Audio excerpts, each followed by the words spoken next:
Welcome to episode 182 of FBI Retired Case File Review with Jerri Williams. I'm a retired agent on a mission to show the public who the FBI is and what the FBI does through my books, my blog, and my podcast case reviews with former colleagues. Today, well, it's a special episode. I'm calling it My Media Empire, a look behind the curtain. A weekly podcast and 3 books is far from a media empire. I know that, but I thought you would enjoy hearing about how I do my podcast hosting and author thing. After all, I'm nearly 4 years into my full-time creative adventure of talking and writing about FBI true crime and crime fiction. In this episode, I share updates about FBI myths and misconceptions, a manual for armchair detectives, download stats for FBI Retired Case File Review, and reveal changes I'm making in the podcast schedule. I'm interviewed by my friend and fellow podcaster, Javier Leyva of Pretend Radio, a show featuring stories about people pretending to be someone else. Javier and I regularly have conversations about producing our shows. This episode is practically a recording of one of our mastermind sessions, except this one is all about me. Podcasting is not as easy as it looks. Often, other life commitments and technical issues can throw off the production flow. I believe I've finally gotten control of my issues with audio quality, with the exception now and then of a distorted voice, usually mine. But the main thing you need to know is podcasting makes me happy. However, writing and reading books also make me happy. And recently, I can't seem to find the time to do either. The premise and plot twist for the 3rd book in my crime fiction series has been collecting in my head for more than a year, and I want to devote more of my time to finishing that trilogy. After listening to this episode, I hope you consider if you need to make adjustments in your life to make sure that you aren't taking on too much. But before we get to the episode, I want to remind you that I just sent out the September Reader Team email. In the email, I continue talking about podcast stats and the state of the podcast, and I review Mindhunter, which I just binged watched this past weekend. If you don't see my Reader Team email in your inbox, please don't forget to check your spam filter. If you're not a member of my Reader Team, then you can always sign up at my website, jerriwilliams.com, or if you're listening to this on a podcast app, just look for the link in the description of this episode. Thank you for the support. Now here's the show. I'm here with Jerri Williams. I'm flipping the script, and now I'm taking over your show because this is awesome for me because now I get to ask you all about you. Because I'm a huge fan of your show, not only your show, but your books and everything you do. And I'm sure your fans and your listeners and your readers want to know everything about the behind the scenes of Jerri Williams and your media empire. Oh, I like that. I like the way that sounds. So where do we begin? I think that the first thing we need to talk about is this awesome new book that you have out, which is called FBI Myths and Misconceptions, a manual for armchair detectives. And by the way, if you guys haven't read this book, get yourself a copy. It is fantastic. Not only is it great content, but the cover is amazing. I've had it on my coffee table for the last month or so. And I mean, everybody just picks it up immediately. It's such a cool cover. I have to tell you that I had absolutely nothing to do with the cover other than hiring the cover designer. And I saw her website. I saw some awards that she had won on another website. And so I went to her website and I thought, yeah, And I actually just gave everything over to her. I just gave her a description of what the book was about. And I told her that I wanted a cover that was fun. And it is, because it's like this half-tone Dick Tracy type of comic. And it's perfect because it kind of encapsulates everything that this book is about, because it's almost poking fun at this mythology that surrounds the FBI now in popular culture. Yeah, it was perfect. Matter of fact, it was so perfect that when she sent it to me, it was something totally different than what I was expecting. And so I told her I would get back to her. And I'm telling you, we didn't change a thing. Finally, I went back to her and I said, I think what happened was I was just so shocked at how perfect it was that I thought to myself, I can't take the first thing that she sent me. Anyways, enough about the cover. Let's get into the book, because it's so great, because this is really what your podcast is about, really, because every time you have somebody on your show, we're getting kind of a peek into the way that the FBI really operates, like the real FBI, not this like fictional FBI that we see on TV. What is the official take from the FBI on the way Hollywood interprets them? They try to work with Hollywood to provide information about FBI policies and procedures and what agents do. But of course, and I understand this as a crime novelist myself, that the most important thing is the story, to capture the audience. And so even though the information, the correct information is provided, by FBI headquarters and by me in the book, I understand that if it doesn't work for the story, for what you're trying to tell and your plot, then people are going to deviate and use their imagination, which is what creative writing is all about. So what I like to say is that the great thing about the book is that if you're truly interested in being educated about the FBI, everything is laid out there for you in little bite-sized portions, 20 cliches and misconceptions. And as an applicant or somebody interested in the FBI, you've got that information right there at your hands. And as a writer and as a reader, you have it too, but you don't have to be married to it. It's good to have that information, but if you want to deviate and create a different story for your fictionalized FBI, then that's okay too. So you have a very interesting way of measuring or judging how accurate a TV show or a movie is portraying the FBI. Can you tell your audience how you measure the accuracy of a show? Yeah. And actually, when I first wrote the book, my developmental editor, Sue Olson, came back to me and she said, you just can't put movies and TV shows and books in here. She said, you got to tell people what you thought about the movie. Got to have some type of rating system. And I said to her, well, only thing I know is, if I'm watching a TV show and I really hate it and I want to take my shoe off and throw it at the TV. And she's like, okay, well, there you go. There's your rating scale. And so I rate everything based on if I'm watching this TV show or movie, if I want to take my shoe off and throw it at the TV screen.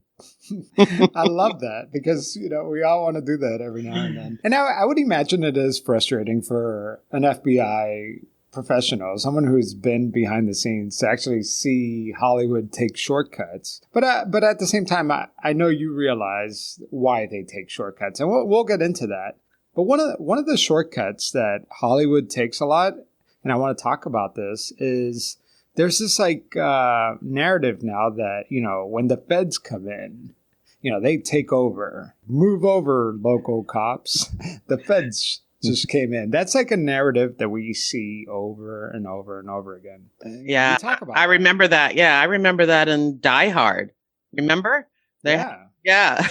And it's so irritating because it's really totally the opposite. And I think you hear that in many of the podcast episodes where the FBI is working hand in hand with the local and state police departments. Many times the agent's partner is another law enforcement officer from another agency.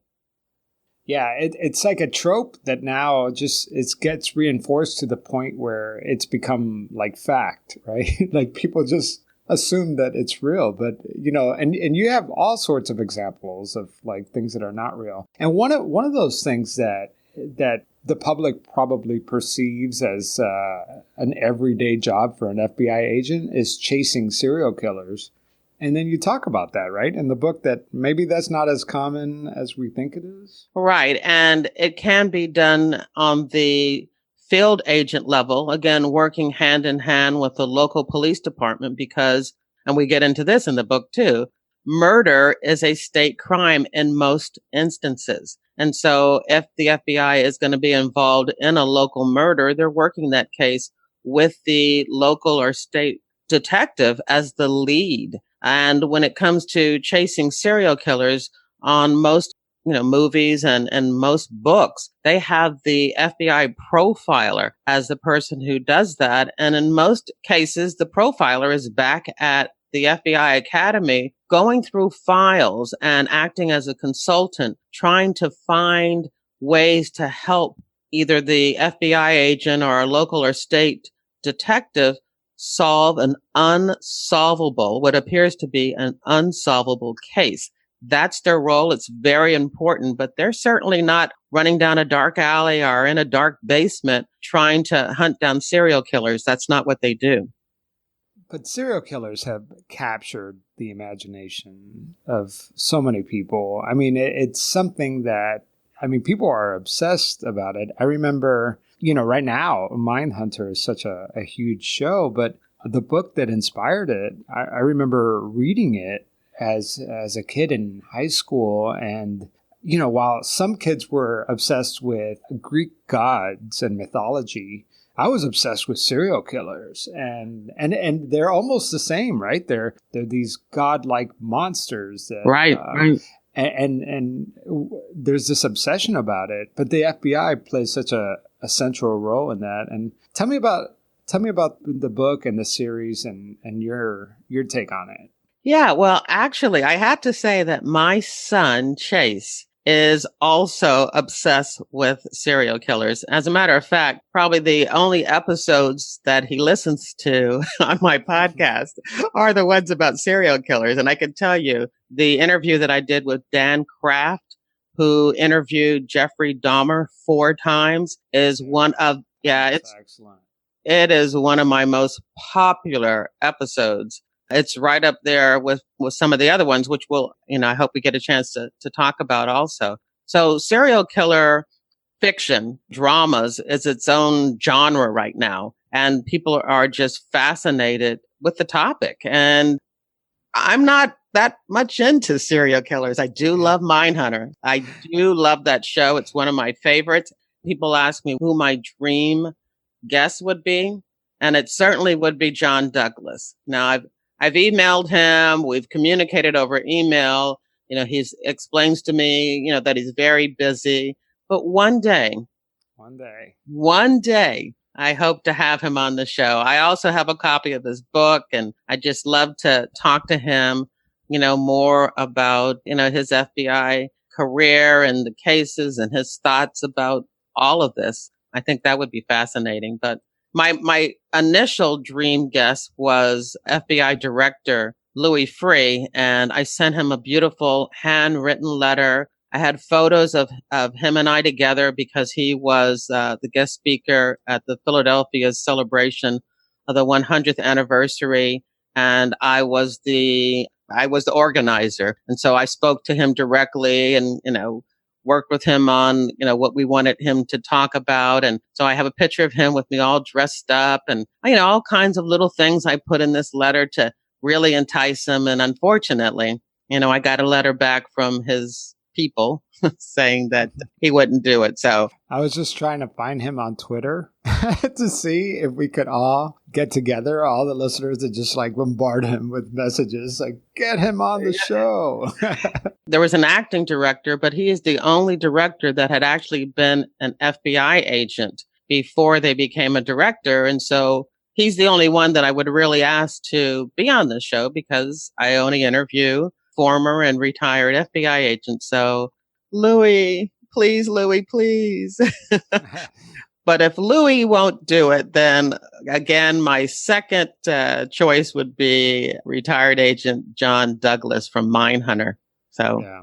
Well, if we close our eyes and we picture an FBI agent in our minds, we sometimes think of a white male FBI agent, right?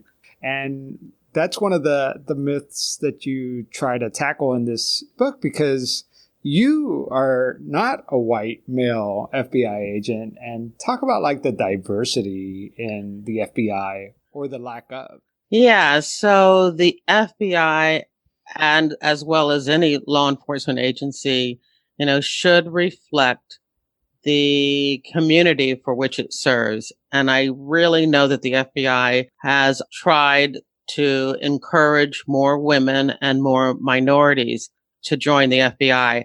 And actually, I saw this article just the other day that I'm really excited about. I'll actually link it in the show notes, but it says that FBI agent applications up sharply along with job satisfaction.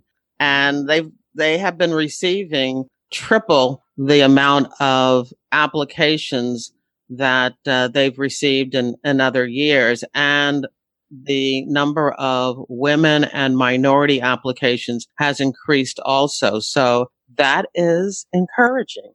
Yeah. Well, I mean, the book is fantastic, and it's such a quick read too. I mean, you could pick it up and just like plow through it because it's just fun to read. And you talk about undercover agents and really what their role is and how that works. But really, all this content stems from a lot of your 2+ years creating this podcast that you have. It's 3+ years. 3+ years. Yeah, I've been doing this since January of 2016. Wow. So it's almost, it's over 3.5 years. And if you listen to the very first episode,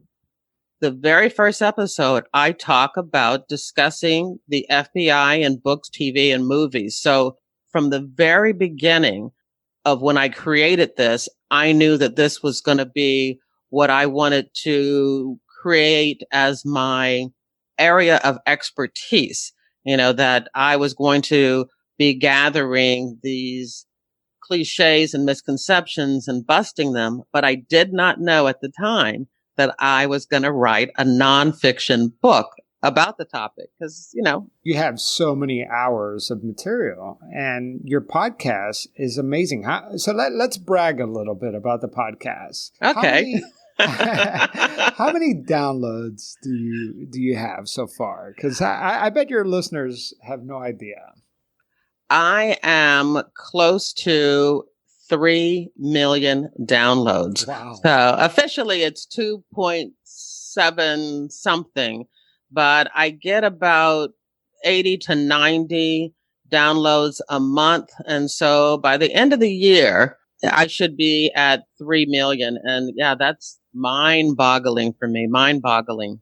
Yeah, so you're pretty much averaging 1 million downloads a year, which is incredible. I will say I have had some highs and some lows in my creative career. One of the lows was that my literary agent was not able to sell my book to one of the big publishers. We got close, but no cigar. And, I could have continued to try to have one of the smaller publishers publish it. But, I'm very innovative and I was hearing about independent publishing and I decided, well, first of all, I'm not going to put pay to play my book about the FBI agent investigating corruption in the Philadelphia strip club industry. I love that book. I love the premise of it. So I wasn't going to put it in a drawer. And I decided to look into independent publishing. It is expensive because I pay for my own developmental editor. I pay for my own copy editing. I pay for the cover design, the interior formatting. I pay for all of that. Book sales are doing well, but I can tell you, I haven't broken even yet over the 3 books. So that it's really more of a passion than a moneymaker for now, right? Yeah, for now. But, I'm still hoping that one day I become the best-selling author, Jerri Williams. New York Times. Yeah. So the editor that I'm using, like my copy editor, Gretchen Selter, copy edits books from Putnam and Simon Schuster, and I pay her to do mine too. And I hope people check it out. But I do have to tell you about the high that I also experienced early in my podcasting career. And that is 3 weeks into my podcasting career. So I started it in January, and by the end of January, iTunes, which of course we now have to call Apple Podcast, made it one of their new and noteworthy podcasts. Matter of fact, I was right on the front page of iTunes, and I had like the number one spot.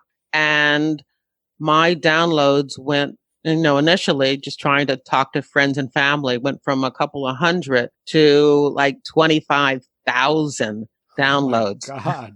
So I didn't keep those numbers initially, but by the first month, I was getting at least, 5,000 to 6,000 downloads a week, and I never went under that.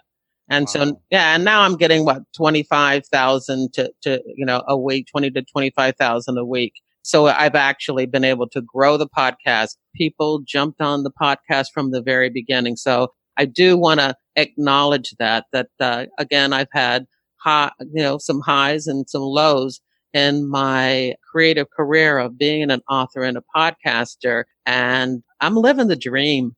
Well, and that's such a great honor because Apple Podcast does not feature every podcast. There are hundreds of thousands of podcasts out there. So for them to put you up there and showcase your podcast, that's a huge honor. And like you said, there's going to be some bumps on the road, and it's a long game.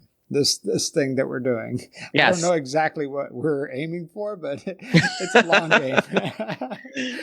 Yeah. Sometimes I say to myself, why are you doing this? But you know why I'm doing it? Because I love it. Podcasting makes me happy. Writing books makes me happy. And in this point of my life where I can do what I want, when I want to do it, that's what I'm choosing to do. I love pressing publish. Isn't that like the biggest rush when you press the publish button? Yeah. Yes, it is. And you know what? I actually listen to my own episodes over again because I am just so proud of the work that these agents have done. And I'm just so honored that they're allowing me to share their personal stories, with the public. Wow. Yeah. What an honor. How many episodes do you have? Yeah, so this particular episode, when it's posted, will be 182.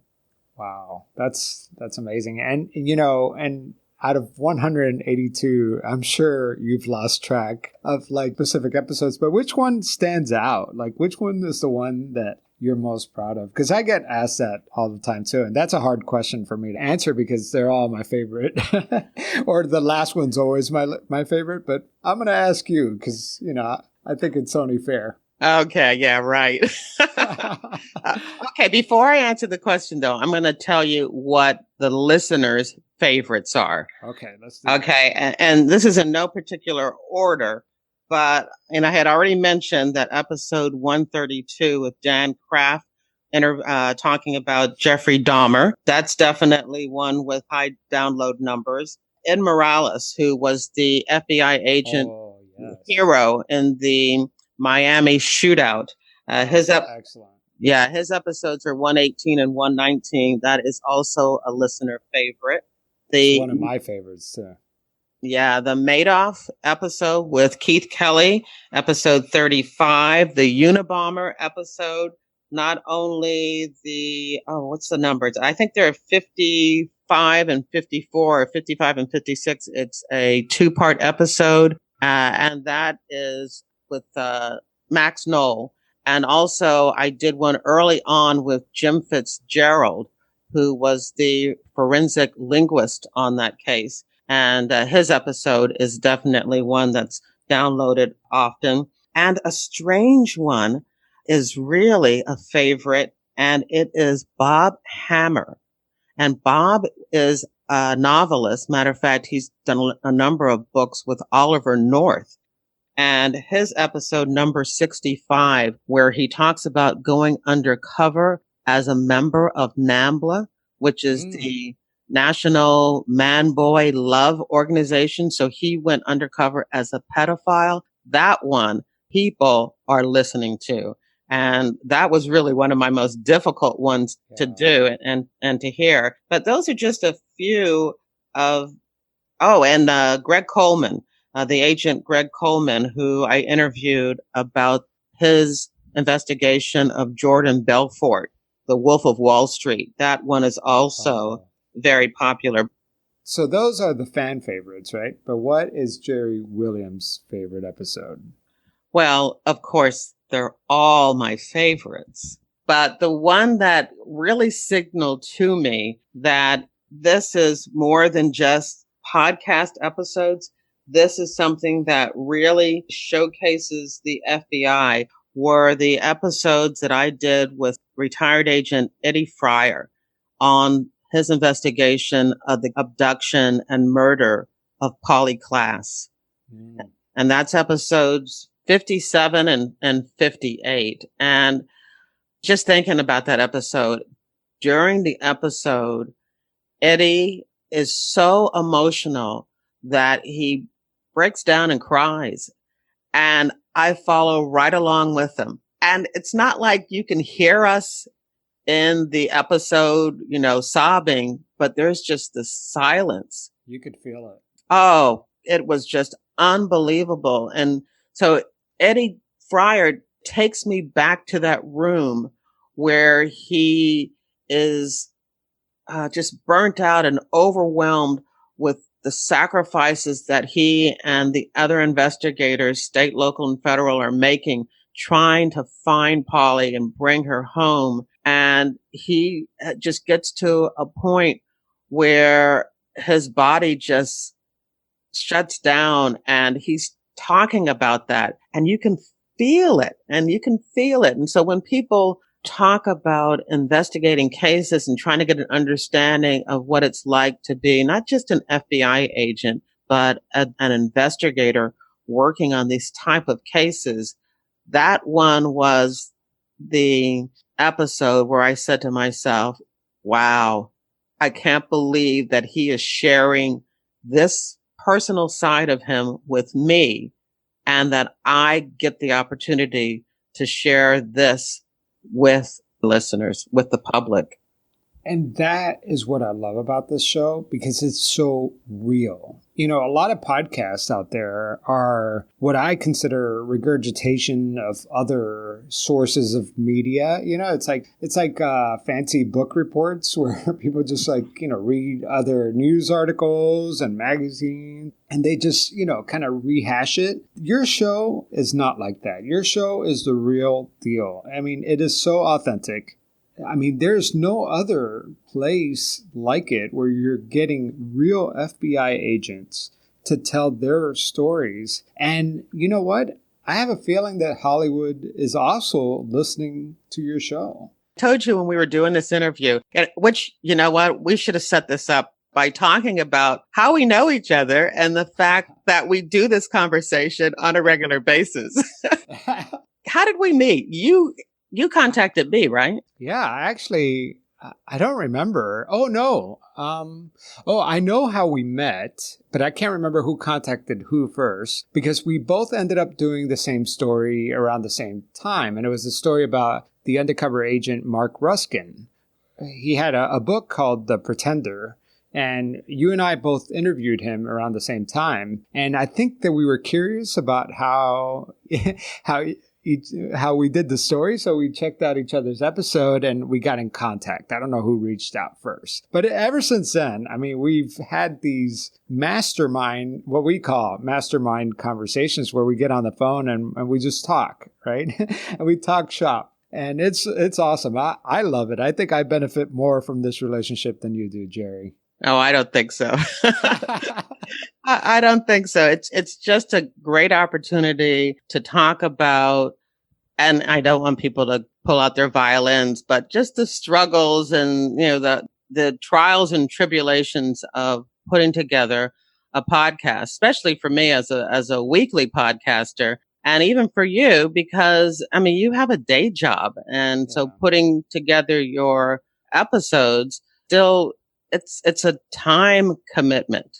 Yeah. And we have different approaches to telling stories, right? So sometimes my stories involve FBI agents just because of the nature of my show about people pretending to be someone else. And I like to call those stories like the good pretenders, like the undercover agents. But even if like that Mark Ruskin story, we covered it differently. And since then, you and I have collaborated, right? You've since pointed me to other stories that you've covered on your show, and I've covered it completely different. But it's so good either way because you're bringing out the realism, and I'm almost taking the audience and giving it more of a narrative spin to it.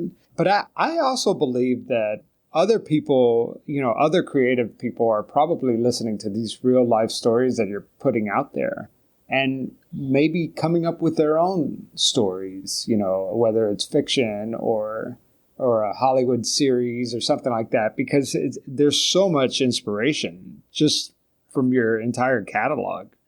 Well, I will say this. I don't want to go into too much detail, but there is a number of agents who have presented their case reviews on the podcast who now have signed options to have a TV series or a movie produced. And so my fingers are crossed for them. I actually, and I've talked to you about this too, because I've actually have had two options on my podcast to create some type of TV series. One option that came and went, and we worked on it, and I thought that there was a chance that we might be able to get something together. And then the producer I was working with left. I don't know if she was, she just changed jobs. And once she left, that was her project, and the production company just kind of moved on. And, I have an option now that we'll see what happens. But those are just things that happen when you have a podcast with an interesting niche. And that's not my goal. We've talked about this many times. If it happens, good. If it doesn't, yeah. But otherwise, I've got a great life. And, I'm retired. I'm sitting comfortably on the cushion of a federal pension. And actually two pensions, because I'm getting a pension from the job that I got after I left the FBI. So I'm doing pretty good. So if it happens, it does. But, my goal is to continue producing this podcast and, of course, doing what I really love. Yeah. And actually, I'm going to interrupt you because this is one of my questions that I had for you during one of our mastermind meetings is that, my God, Jerri, you have 3 million downloads. You have like all these listeners, all this great content. And why don't we listen to commercials for those mattresses and the food prep, commercials? Why don't you have commercials on your show? I mean, everybody else has commercials on their show. Why don't you? As I told you, I will never have ads on this show. Well, unless, of course, they want to give me $1 million. If they want to give me $1 million, maybe I'll have ads. Yeah.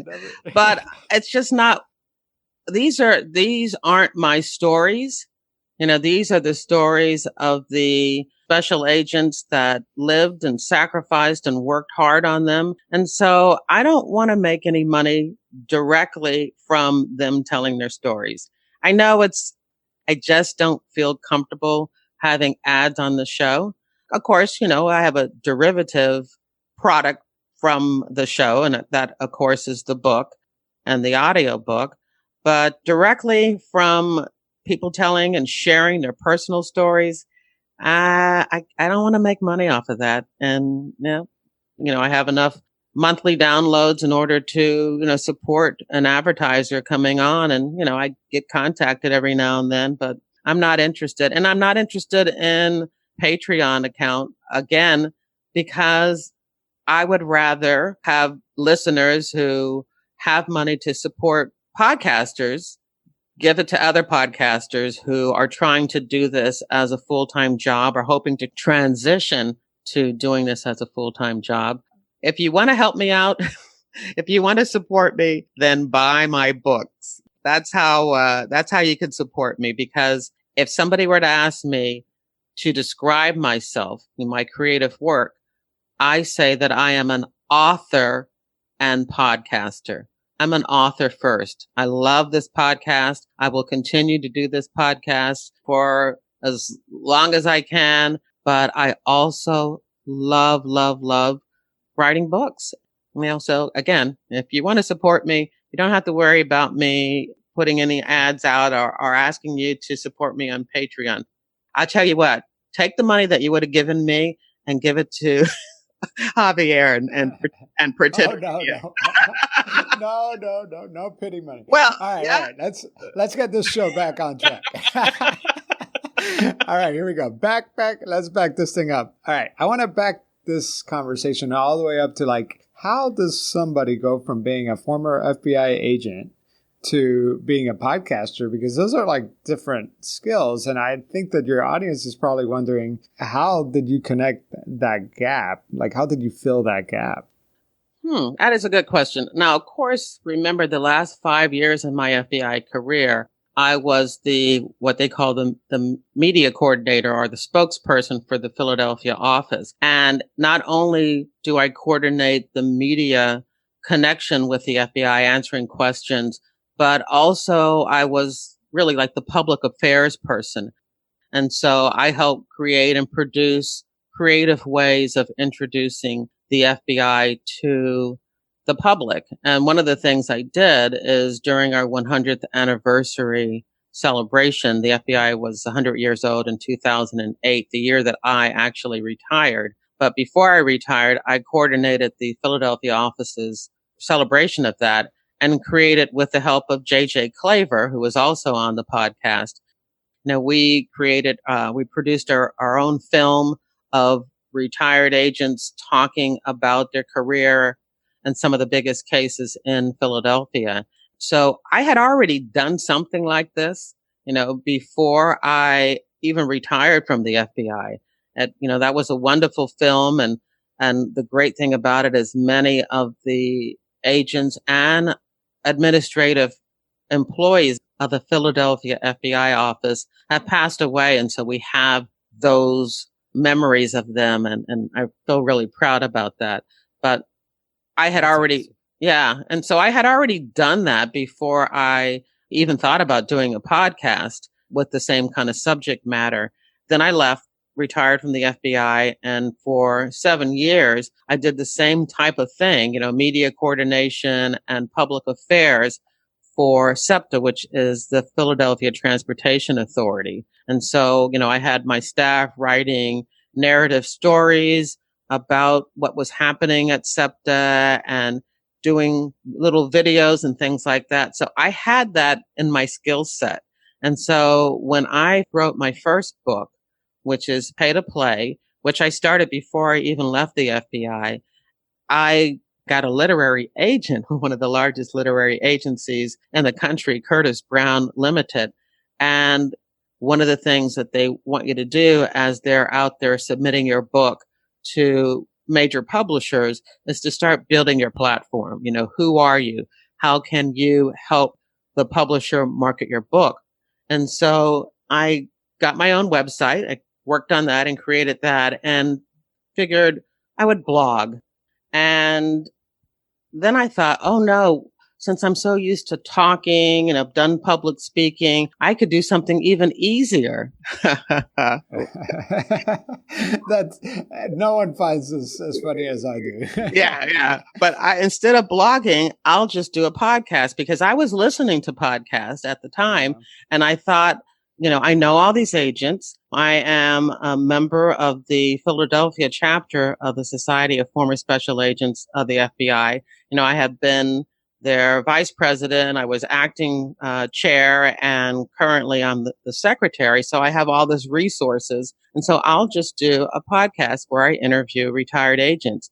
And someone asked me, well, how long did it take you to organize and formulate and research? And I'm like, 3 weeks. I decided to do it, and I got on YouTube and learned. That's the way to do it. Yeah. And you know what? I tell people that all the time. Like, oh, I'm thinking about starting a podcast, and they think about it, and they think about it. They're called pod curious. I like that. And I'm like, just do it. You know what I mean? Don't think about it. Because honestly, if you think about it and you realize how much work it takes, you probably won't do it. Ignorance is bliss. Oh, and I was ignorant because I really did think it would be easier. But basically, you create a blog and then you still have to record the blog and still have to set it up on the different scheduling. And, right. To me, people ask me, what's the hardest part of doing this podcast? And I know there's a lot of agents, current and retired agents who listen to this show, but I have to tell you, it's scheduling the guest. I get suggestions from listeners. I think of different cases. I talk to different agents and I get so excited and I send out a nice, really well put together invitation to retired agents. And, I do it on a regular basis. It is the most time consuming is getting this pitch letter out. And sometimes I never hear back from the agent, which is surprising to me. Sometimes I do hear back and they let me know, which I understand, that they have had great cases, but they didn't keep notes and they hadn't done a presentation on the case. And it would take so much time and energy to put together a case review. And I would say maybe a third of the people that I asked to be on the show come on the show. So it is a constant, what's the word I want to use? It's a battle. Yeah. It really is, because it's like you're trying to put points on the board. Oh, absolutely. Doing a weekly podcast. And here I'm going to share. I absolutely love it, but it is exhausting. So I don't think I've told you this, Javier, but as of this episode, I'm changing to every other week.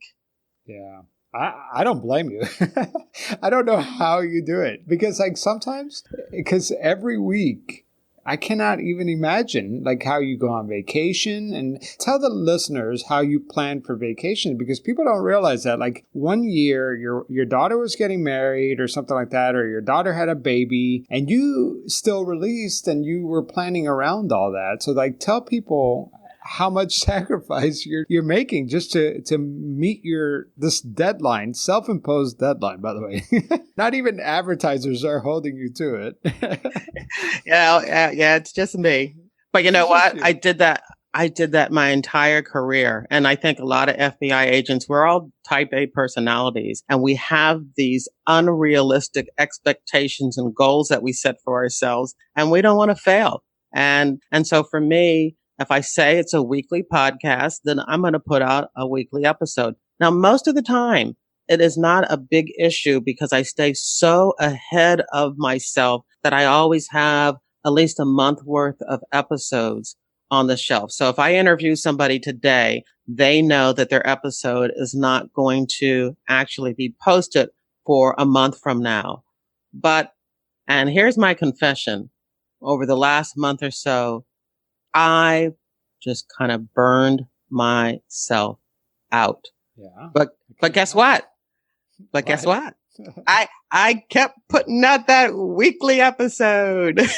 Yeah, but you know what's more important than your media empire? Jerri Williams. Yeah. Because we cannot have a Jerri Williams media empire without Jerri Williams. So we can't have you burn out.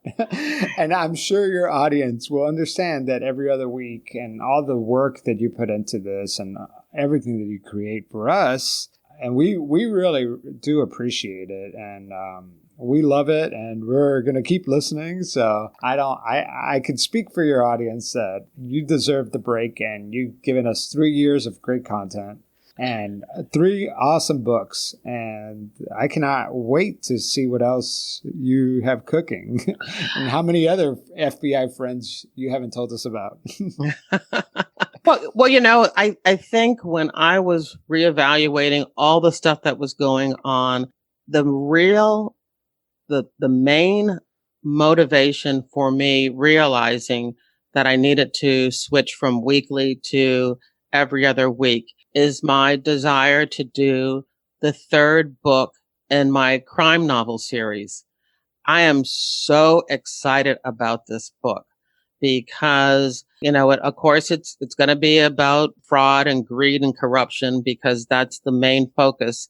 My main character, Special Agent Carrie Wheeler, who works on the Philadelphia Corruption Squad. And so that's what it's going to be about. But I'm also going to weave in some things that have always been of interest to me in this next book. And I am just absolutely excited, about what I'm going to do with this crime novel. Because remember what I try to do, and I've talked about this so many times, people are going to start, mouthing the words as I say it. But, my motivation is to write books that are not just about how cops work on cases, but how cases work on cops. And so I'm looking at book 3 of my crime novel series as a way to talk about racial issues along with corruption and public officials. And I'm just so excited. And I just know that doing the weekly podcast episodes, again, I'm a podcaster, but I think I'm an author first. So I really want to start working on that novel. So I do have another announcement that I have to make. Ooh, so okay. this is yeah. Here, breaking news. I am taking most of September off. Oh, I don't like this announcement. No, just kidding. So when I asked you to do this recorded mastermind with me, to interview me about the podcast and the books and all of that, one of the reasons is because I'm going to post this during the first week of September, and it's probably going to sit as the only episode for all of September because, and again, I don't know if I told you this, but I'm leaving the country. Jerri's taking the show international. We're flying out. My husband, my daughters, my son-in-law, and my son-in-law's sister. So there's 6 of us, and we're going to Paris. Ooh la la. Yeah. So they're going to hang out with us for a week because that's all they could get off of work. And my husband and I are going to stay, and then we're going to go to Amsterdam, and then we're going to go to Prague. Oh, that's going to be a great trip. And yeah. You know what? It's a well-deserved vacation. You earned it, I think. Yeah. And when I went to Spain 2 years ago, I actually uploaded, some episodes while I was away. And I decided I'm not going to do that this time while I'm away. And so that's why I'm taking most of September off. So I will be back again in October. I already have the episodes. I just have to pull them off the shelf. But this episode will be the episode for September. Although I did do a live recording of FBI Retired Case File Review, and I did that with Special Agent and recruiter Serena Coughlin from the Philadelphia office. And we answered a lot of great recruiting questions about the FBI. You have enough episodes. You could do a rerun of your most popular episodes too. Yeah, I think what I'm going to do in the show notes of this episode, I'm going to list out the most popular episodes that I mentioned before. I'm going to remind people that I was interviewed on this podcast before, episode 122, by Dina Marie of the Twisted Philly podcast. And so people who have listened to this episode and wanted to know, I wanted to know more about her and her career and her investigations. Well, I did that before, and that's episode 122. And I'm going to post the stats from the podcast so you can actually see the growth of the podcast from the very beginning until now. And I thought that would be interesting for people to see, how many downloads I get and information about that. In September of 2017, I did a blog post that kind of introduced everybody to the behind the scenes of the podcast. Sometimes they say that listeners don't care about the behind the scenes. I hope you do. And yeah, and I'm telling you how the sausage is made. So, and you know what?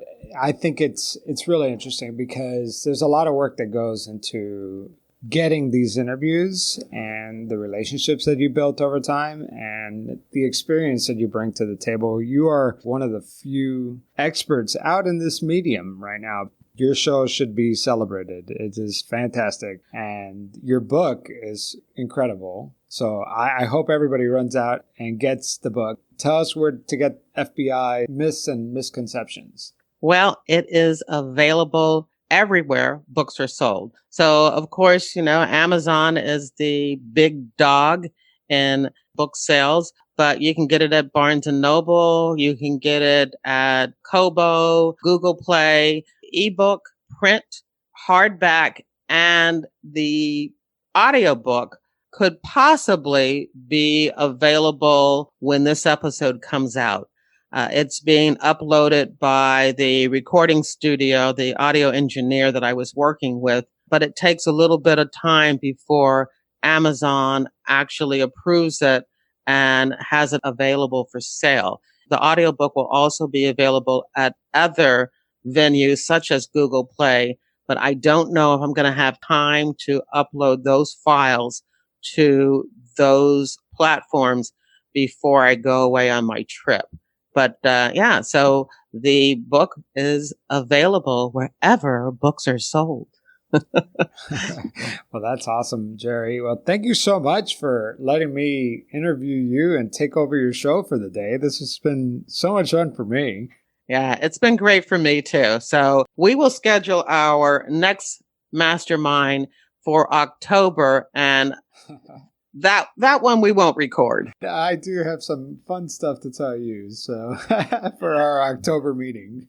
Okay, fantastic. That's how we do it. I've got a lot of great friends in the podcasting industry, but none better than you.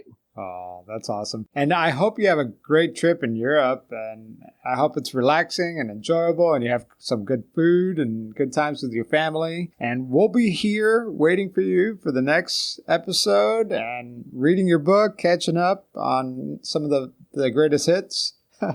So thank you, Jerri. Thank you. And I will be posting pictures on Twitter and Instagram and Facebook, but so that you know that I'm not just hanging out in my house, that I really, really, really, really did take this big trip. And that's why I'm not podcasting for the month. But the most important thing is that the show will go on, and I'll be back in October with some fascinating case reviews. And I want to thank you and you and you and you and you for being a part of FBI Retired Case File Review. You have absolutely no idea how much it means to me that you're listening to the show, that you are supporting the FBI, and thank you. And that's the end of the interview. At jerriwilliams.com, there's a link to the blog post I wrote in September 2017 about the podcast being featured on the new and noteworthy section of the iTunes homepage and the 5 lessons I learned producing a podcast. I also posted updated download statistics for FBI Retired Case File Review from Lipson, my podcast host, and you should also check out the colorful montage I created from 80 episodes of the podcast. I'll be posting this montage on social media, Twitter, Instagram, Facebook, and LinkedIn, and I would love for you to share the image with your followers. The main takeaway from this episode is that I love what I do. I'm just trying to make some more time to do other things that I love. You can help me out by spreading the word about the podcast and sending in suggestions of case reviews and retired agents that you would like for me to have on the show. I hope you enjoyed this special episode and that you'll share it with your friends, family, and associates. And please don't forget to subscribe to FBI Retired Case File Review on Apple Podcasts, Google Podcasts, Spotify, or your favorite podcast app, and also YouTube. And don't forget to listen and subscribe to Pretend Radio, too. This podcast is where I talk about FBI true crime. But if you're interested in crime fiction, then you want to join my reader team. where once a month I send out an email where I review FBI crime dramas, books, TV, and movies, and tell you what they get right and what they get wrong. When you join my reader team, I'll send you a colorful list of more than 50 books about the FBI written by the FBI agents who have appeared on this podcast. Nonfiction, crime fiction, true crime, and memoirs. You can join my reader team at jerrywilliams.com, or if you're listening to this episode on a podcast app, there's a link in the description of this episode. Make sure to pick up your copy of FBI Myths and Misconceptions, a manual for armchair detectives, and the crime novels in my FBI Philadelphia Corruption Squad series, Pay to Play and Greedy Givers. All of my books are available wherever books are sold. I want to thank you for listening to the very end, and I hope you come back for another episode of FBI Retired Case File Review with Jerri Williams. Thank you.